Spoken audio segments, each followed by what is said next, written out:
So you're just getting started. You might be a little confused on what the heck you should stockpile and put away as far as emergency food.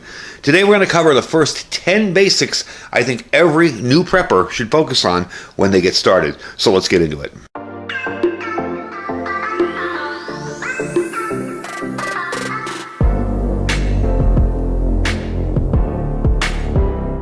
So if you're brand new to prepping, all this stuff can become really confusing. I remember, heck, when I first started prepping, I went out and bought stuff that I knew I'd never eat, but in an emergency I'd eat it, right?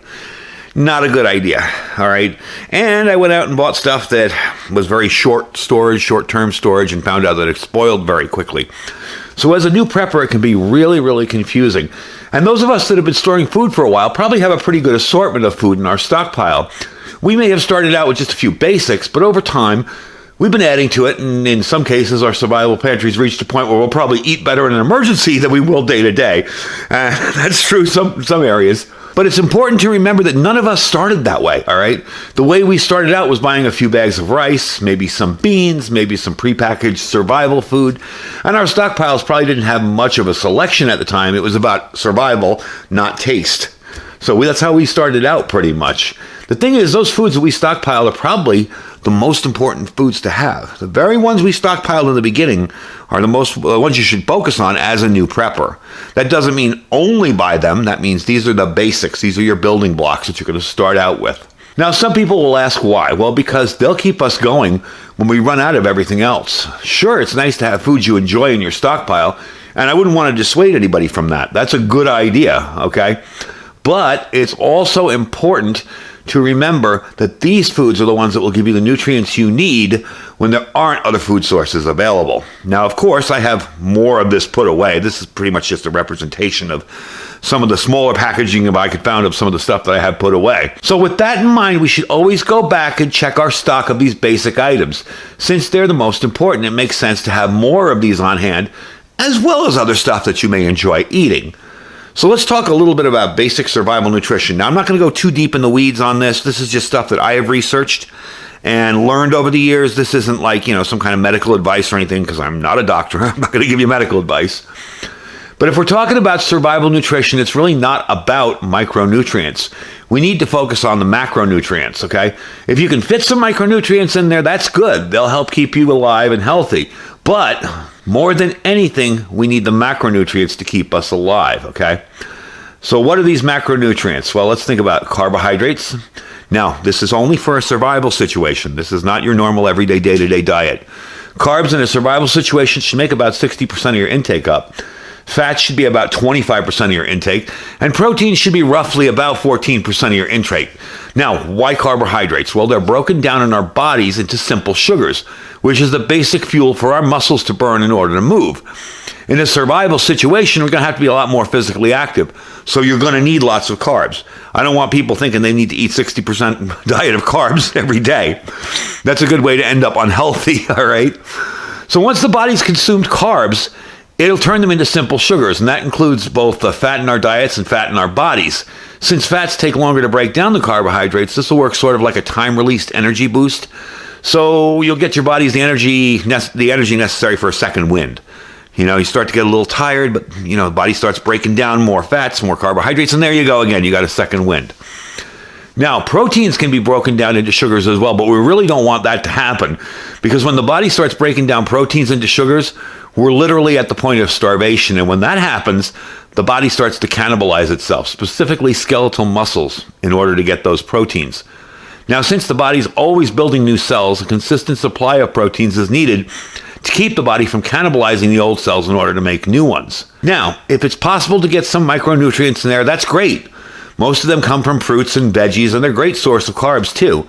But they also are the easiest form of food that we can grow. So make sure that you have a vegetable garden where you can have carbs and micronutrients growing. So enough about the nutrition stuff. Let's talk about the first 10 foods. Now that you have a better understanding of survival nutrition, we're going to talk about the first 10 things that I feel are important for you to put away as a brand new prepper. So we're going to talk about number 1, and this isn't what you consider a food. But most people wouldn't consider it a food, but I didn't want to leave it off, because the saying that you can live 30 days without food but only 3 days without water is true. So in terms of importance, water always trumps food. It's way more important. The other issue with water is you need so much of it, okay? Most experts say you need a gallon of purified water a day per person. Now, that's just drinking and cooking water, okay? And I know I drink more than a gallon of water a day between going to the gym, running around, doing what I do. So you definitely need more of that. And that doesn't include washing, tending to your vegetable garden. You're actually going to go through a whole lot of water, more than a gallon per person per day. So water is my number one thing. Any way you can store it. And the reason I use this particular container, this is the very first container of water I ever bought. All right, I bought it in 1998 in some little survival and health food shop up in, I believe it was San Jose, California. It was called the Beehive. I don't know if anybody remembers it. When I lived in California, it was, oh wow, we're going to the survival prepper shop. It was all exciting. And that was one of the first water containers I bought. And it still to this day works. So water is very important. Even though it's not considered a food, it's very important. Let's now move on to the second item. That's salt. Salt right here. More than a seasoning. It's necessary for survival because it holds water in our bodies. It's also a natural preservative. So if you happen to bag a deer while you're hunting, you're going to need salt to preserve the meat, regardless of how you preserve it.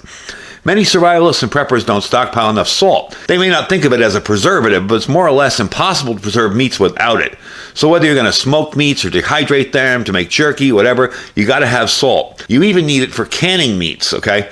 So although you don't need as much, stock up on salt. And it turns out you have too much, you can always use it as a barter item. Let's move on to number 3. All right, number 3 is going to be white rice. Rice is sort of a universal food. It provides an excellent source of carbohydrates. And while rice doesn't make for an exciting diet, rice and beans are a staple for a large part of the world's population, and they'll keep you alive. Number 4, dry beans. I happen to love lentils. I can make dal, all sorts of cool stuff with lentils. I can make a lot of good stuff with lentils. You saw me using it recently in making a soup with freeze-dried wholesalers food. And if you missed that, just go back a few videos. You'll see it.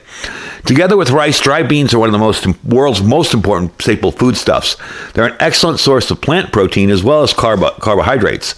And they keep extremely well as long as you can keep moisture and insects out of them. Now, I haven't repacked these from that video a few days ago, but what I will do is put these in a Mylar bag with oxygen absorber and let them suck all the air out and be good to go. All right, let's move on to number 5. Now, I'm going to show you some unconventional choices here, but another important thing, and this is number 5, would be cooking oil. Cooking oil is necessary for cooking just about anything. Your rice and beans will need oil for cooking. You'll also need it for baking bread. It's your prime source of fats in your diet. And game meat won't provide you with much of that. So I chose to store, I also have vegetable oil, but I have avocado oil, some, I have this backwards here. This is the stuff I use in videos. It's my olive oil. Okay, so you got different types of oils. Now, when I first did a video many years ago on basic items to stockpile, I showed some oils and vegetable oil. No one concentrated on the video. No one said, oh yeah, those are great ideas. All they did was tell me that vegetable oil gets rancid. I know that. You do have to rotate it out. I would say, now I've gone 2 years keeping it in a cool, dry place. I've never had a thing of rancid oil. All right, I always rotate it out, and I've never had that happen. But if you do store some vegetable oils, some other oils, they will get kind of, after a while, you have to toss them out. All right, next up, again, a little bit of an unconventional choice here, sugar and honey. Now, this is real honey. Okay, this is actually from a local guy here that sells it. This is the real deal. Actually, we use this. This was just in my kitchen, so I grabbed it. Didn't bother grabbing stuff out of the storeroom. The next thing is sugar. Now, you can store regular white sugar. That's fine. I like to use coconut sugar. If you guys have ever had coconut sugar, it is really good. It tastes just like sugar. It's a little healthier for you, and it's really, really important. So both of these will pretty much keep indefinitely, all right? Like salt, sugar's a natural preservative. We use it for preserving meats. We also use it for preserving fruits. Both work in the same way to kill off harmful bacteria that would otherwise eat the food that's being preserved. So sugar and honey are also excellent sources of energy when you need it most, okay? So sometimes the complex sugars in there break down into simple sugars faster than other food sources. They give you that instant boost of energy when you're tired. If you're really tired, go in, take a spoonful of honey, eat it. I bet you it'll help you out a whole lot. So those are my choices for that. I also store regular white sugar, but I do like the coconut sugar because it's a little bit healthier for you. So if you want to use it day to day and make sure you're rotating it, coconut sugar is a good thing. And trust me, it's brown, but it tastes just like regular sugar. It's actually pretty darn good. Now, next up, we're going to talk about peanut butter. Peanut butter is another excellent source of protein right here. It preserves very, very well. It has fats and carbohydrates in it. In fact, it's the best mix of all three macronutrients of anything on the list. Canned, it can keep very, very well. I've had this. Let me see. This was Best Buy. It expired in 2010, August 2, 2010. I don't see any kind of degradation in that, do you? It is in front. It was in the front in my storeroom, so it will get used first. But peanut butter almost keeps indefinitely, as long as the can is in there. It hasn't even separated. And if it does separate, all you got to do is stir it up a little bit. It's a good comfort food for kids. Most kids growing up grew up on peanut butter and jelly sandwiches. So as a result, it's not only easy for them to stomach, but it'll give them a feeling of normalcy in the midst of a disaster. So that's very, very important. Next up in this box back here. Now, if you guys haven't checked out Joseph's Kitchen, I did a video on them a while back. I'm going to move the camera over a little bit so you can see it. This is hard bread wheat, okay? Bread is the Western world's most common source of carbohydrates. And while the Eastern world is more accustomed to rice, we like our bread, all right? Flour doesn't keep well for long periods of time. Now, you can keep flour. Storing it the right way, Mylar bags, oxygen absorbers, put it away. But it doesn't keep as long as this. Okay, this will keep for 100 years, as long as it's sealed up. Now, the solution to store ungrown flour is you grind it yourself.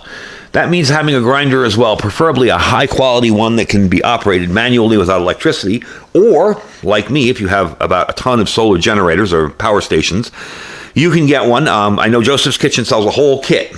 Okay, I'm going to put that link down below in case you're interested. They sell the whole kit. It's got the baking system that only uses 400 watts. It's got the grinder. It's got all the wheats, everything, the molasses, everything you want to do to make really good wheat bread. And I've done a video on it a while back. I haven't really done much with it because I don't bake bread every day, so it's kind of hard to do it. But it's good stuff, and it will keep a very long time. Remember that these wheat breads will be a little bit hardier and heavier due to the increased use of whole wheat and a reduced use of yeast. All right, let's move on to number 9. Now, get this out of the way. Right here. Thrive Life powdered eggs. All right, powdered eggs are very important. In order to bake bread, you're going to have some kind of protein, and it's usually the protein that holds the bread together. This normally means providing proteins with eggs. All right, if you don't have chickens you can count on, you're going to need a pretty good stock of powdered eggs to keep on hand. Don't even plan on eating these plain, as nobody really likes them. They're just good for baking. Now, I will say this, okay? Powdered eggs from Thrive. I've cooked these on camera. They are very, very good. Honestly, you would not even know that these were powdered scrambled eggs. Freeze-Dry Wholesaler sells freeze-dried eggs, but they're already scrambled. So you would have to crush them all up again and rehydrate them. This is a little bit easier to do this. I love the eggs from Freeze-Dried Wholesalers, don't get me wrong, and they're very simple to use as scrambled eggs. But this is a little bit easier to use for baking. You would literally just teaspoon it in there, add some water, you're good to go. All right, number 10. This is probably the most important of everything. It's a way to keep that stuff growing in your garden, and that is with heirloom seeds. Now, you see I have quite a collection of seeds down here. I'm going to tilt the camera down a little bit here so you can see them. All right, these are all heirloom seeds, okay? The important part of heirloom seeds is that you can harvest the seeds grown from these seeds. You know, if I plant, let's say, winter squash, all right, and I eat it and I get the seeds from it, I can regrow that with those seeds. With some of the hybrid type stuff, you really can't do that, all right? So you really want to stick with heirloom seeds rather than hybrid or GMO seeds, all right? So you can harvest the seeds and grow them again next year. So no matter how big your stockpile is, it's going to eventually run out. I don't care if you've got 5 rooms of food. It's going to eventually run out. You're going to need to grow your food. Okay, now I can't foresee a time where the whole system never comes back up, like Mad Max Forever. I can see a time where maybe in 4 or 5 years, it would take that long for it to grow back. This is your long-term stash right here. Okay, if you don't eat vegetables, and I got to admit, I'm not the biggest vegetable eater in the world. If you don't eat vegetables, now's time to try them and see which ones you like. I can disguise vegetables in foods I like, or I make zucchini spaghetti using one of those little twisty things. It's really good, but I'm eating zucchini. What do you know? It's really funny. I love Indian food, and I will eat pretty much any vegetable in Indian food and not even notice it. But if you give me the plain vegetable, I'm like, I don't want that. So I've gotten a lot better at eating vegetables. And plus, if this is all there is to eat, this is your long-term stash, all right? Just don't wait to start planting, okay? Put this stuff early in your garden every year. Practice. That's the whole thing. It's just like when we started making fires, we practiced with our ferro rods. We practiced with friction fires, with bow drills. You want to practice it over and over again so it's second nature.